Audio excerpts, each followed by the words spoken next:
Our very special guest tonight on Montage, I'm not going to bother to introduce him because when you see Gregory Peck, a million images come to mind, but I think most importantly the image of a man who has made filmmaking more than an art form, but a statement in many things he does. Welcome to Montage. Thank you.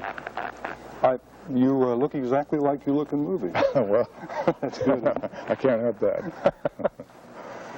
The Omen. Now, we're going to talk about that for a few moments, and in just a moment we're going to show you some excerpts from the movie. Why a movie about the devil? They seem to be a little current these days. Why?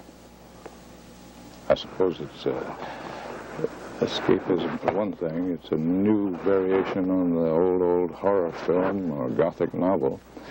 Escapism doesn't mean only that's entertainment, part 1 or 2, light, frothy fare. It also means getting lost in a dramatic or a horror story, even for a couple of hours, forgetting yourself and being completely carried along with the events on the screen.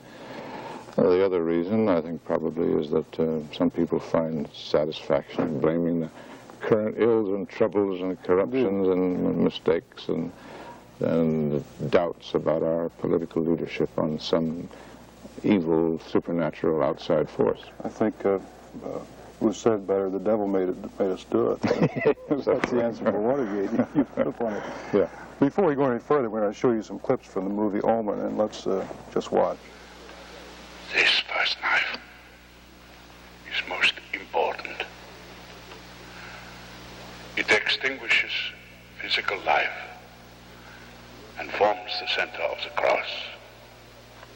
This is not a human child. Make no mistake.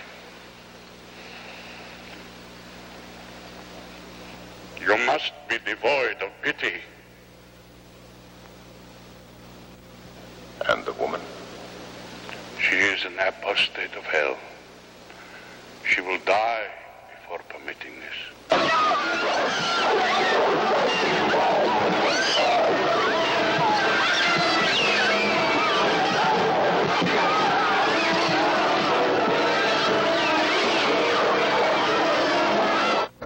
That's the first time that we have any idea that there might be something not quite right about this child. Well, that must be a startling revelation. Yes, it is. Well, that's the first of a series of mounting horrors, and it gets pretty drastic. When I was a kid, I was half scared out of my wits by the original Phantom of the Opera with Lon Chaney. Yeah. We used to go to the picture show, as my folks used to call it, in my small town, about twice a week regularly. There was not too much else to do. And we didn't pay much attention to what was playing. We just were going to the picture show. And my hair stood straight on end when I got my first glimpse of that monster. Let me ask you a series of questions now, which everybody in the audience would love to sit down and ask you. I was thinking the other night, on Saturdays, do you put on dungarees and run to the hardware like the rest of us and sure. hit a bolt? Oh, sure. Well, what happens? Do people stop you? Do No, they? not where I live. Really? No, I go to the market sometimes. Can you do that? People? I go to the hardware store. I go to the nursery. I'm a gardener, yeah. And I wear old clothes. And in West L.A., where I live, it's nothing unusual to see movie actors at the supermarket or the hardware store. Once in a while, somebody will ask for an autograph, but mostly they don't pay too much attention. Well, I've heard some people say they can't, they're not left alone, they go out and so forth, and I've wondered if that's really Well, maybe true. they're not. Well, no. Maybe they've got something I don't have. Well, no, I'm sure that's not the case. You're probably as popular an actor as we have in America today, and have a higher degree of recognition. So if it doesn't happen to you, I wouldn't imagine it happened to most people. Well, maybe West Los Angeles is peculiar in that respect, that you do see them around in restaurants and normal places where normal people go, so yeah. It isn't all that much of a big deal. Well, you use the word which I think we're talking about. Is it hard to be normal, to be Gregory Peck? I don't think so. No? No. Well, we're in the public eye some of the time, but a good deal of the time we're not. I can go out and spend 8 hours in my garden and enjoy myself like anybody else some days.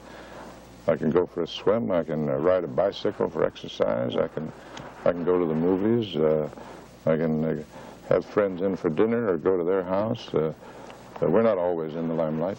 I think people have a view of great movie stars living another kind of life, and of course I know you don't because you're just like the rest of us, but people have a strange view of what it's like to live in the public eye with a famous countenance like you have, and I know they always want to know. They ask me after I've been with someone, what's he really like? You know? Yeah. Well, he's a nice guy. He answers the questions.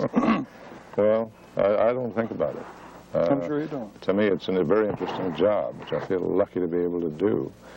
I like to do it as well as I can. I enjoy it. But it's a job. It's a craft that taken me a long time to learn, and I still have more to learn. But I don't think of it as a big star thing. Right. I forget that I'm what they call a movie star. I don't think about it for months at a time. Right. You are identified, of course, with certain movie roles, and I think of To Kill a Mockingbird first. What do you think of when you think of yourself as an actor? Well, I think of To Kill a Mockingbird You do too. as my favorite picture. I think it was the real me. Do you? I also like good westerns. I like The Gunfighter. We were talking about a picture, 12 O'Clock High, and I have a lot of respect for that film. In the comedy line, I enjoyed Roman Holiday. I don't know, there are 6 or 8 that I think we did about as well as we could possibly have done it. Indeed. And there are a lot more that were pretty good and were successful. And then there were, you know, a number of them that I just as soon forget about. Are you going to keep acting forever until they put you away? I don't know. You don't have plans to retire from acting? One thing I've decided not to do is to accept a script that I don't have some kind of respect for, that I think is just a pot boiler. I'm not going to inflict any more of those on the public. I won't do it unless it's a good script and has a chance of being something that I can take pride in. If nothing like that comes along, I either won't work or I'll go back into producing, which I've done not with great success, but I'm not particularly discouraged by that. And I have a couple of stories that are on the back burner. And, Or you can always go back to gardening. right, I've got all those zucchinis to look after. Great. Gregory Peck, thank you very much for being with us. We wish you the best with your new movie, and Thank you. hope to see you in Miami soon. I hope so. I'll be there. Good. We'll be right back.